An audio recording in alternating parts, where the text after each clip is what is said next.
So, has anybody met a wolf in a suit? Let me tell you a story. It was January of 2023 and I was sitting at home and I've just poured myself a glass of Chardonnay. If you want to buy me one, unwood please. And I received a phone call from my mum. That's my mum. And she said to me, guess what? I've met somebody. Well, you could have knocked me over with a feather. Something about my mum, she was 78 years of age at that stage and she'd been single since her early 50s. So I was really, really excited for her. However, 20 minutes into the conversation, the alarm bell started to ring, and this was the story. His name was Donald Johnson. He was 69 years of age, and he was an Australian businessman about to retire, but he was currently in Turkey finalising a business, a gas pipeline contract. They had been dating for 6 months in secret, and they had never met. So Laura mentioned my background. Yes, I spent nearly 14 years in the New South Wales Police Force. I trained as a hostage negotiator, an undercover operative, child protection specialist and a detective. So when I say alarm bells were ringing from this story, I actually mean church bells were ringing. But I didn't say anything to my mum. All I said to her was, send me some photos. So I went to put my detective hat on and I went searching. And what I found was the photos belonged to a real estate agent in California, an unknown real estate agent. He was married with a grandchild, and it was not Donald, and no, he wasn't in Turkey. Mum had been a victim of a romance scam. The next phone call was from me to her, and I broke her. I ripped her heart apart. The love that she thought that she had found was gone in that split second. So I went on the hunt. I created 2 fake profiles. Samantha, that's me, and Robert, that's my husband. Yes, he knows I'm using his photos. And I ventured into the online dating world. Fake profiles, stolen images, fake stories. A very dark, deceptive and destructive world.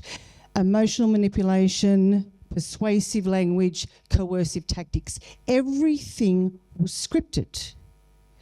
And I started to understand how people became a victim of a romance scam.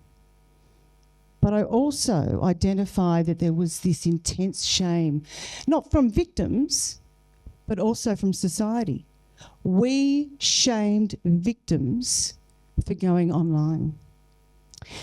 Scams last year cost us $1.03 trillion worldwide. 1 in 4 people are a victim of a scam. In Australia last year, we lost $2.03 billion. 156.8 million to romance scams. But they say that 30 to 40% of people don't report. So that information that I've just told you is wrong. It is a lot worse than what we know. Scammers aren't just individuals or groups of people. We are now dealing with transnational organised crime. It is out of control. Scam compounds being built like this one in Myanmar a couple of years ago, that was vacant land. That now houses victims of human trafficking. Each floor is a scam. Romance scam, investment scam, business email compromise scams, celebrity scams. They are held at gunpoint. They cannot leave that compound. If they don't meet their KPIs, they will be electrocuted and or assaulted. Deepfake technology here, and I wish I could have played the video, allows for scammers to create the belief that the victim is talking to their loved one. This lady here is an American lady, and she was talking to her love interest about dieting and the pain that she had with dieting and how hard. She was opening up her heart to the person that she believed was her love interest. AI created fake documentation. I've created an Australian passport. Same font that we use on our passports. This allows for the story to be unbelievable. Scammers trade in tools and tactics and intelligence.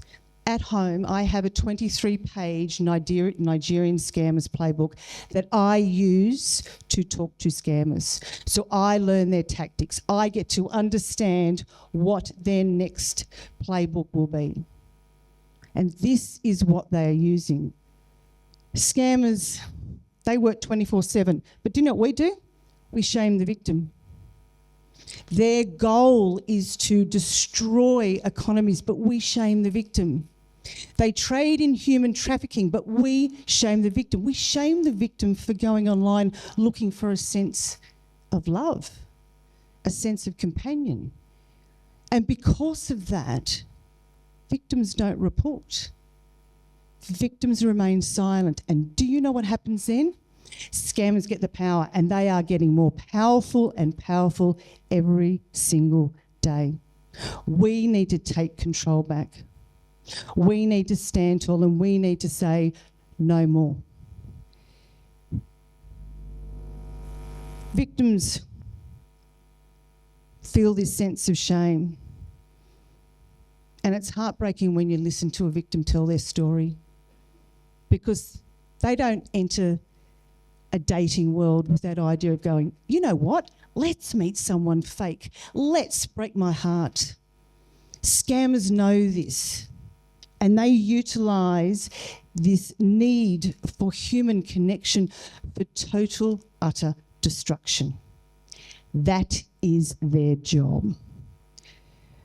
Laura mentioned I was in London and I presented in front of a group of beautiful women, and I said to them, I really want you to be my collective worldwide superpower, because I can't do this by myself. Tonight I want you guys to be my Illawarra Avengers. I don't have any costumes for you, sorry about that. But I need you to be my scam fighter. I need you to talk about it. I need you to support people who are a victim. I need you to question. I need you to show a little bit of empathy.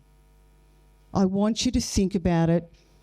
If it was you or a family friend or a friend, do you want judgment or do you want support? Scammers thrive in shame. It is their weapon, and we need to disarm those scammers as I stand here right now, because if we don't, the next target could be in this very room. Thank you.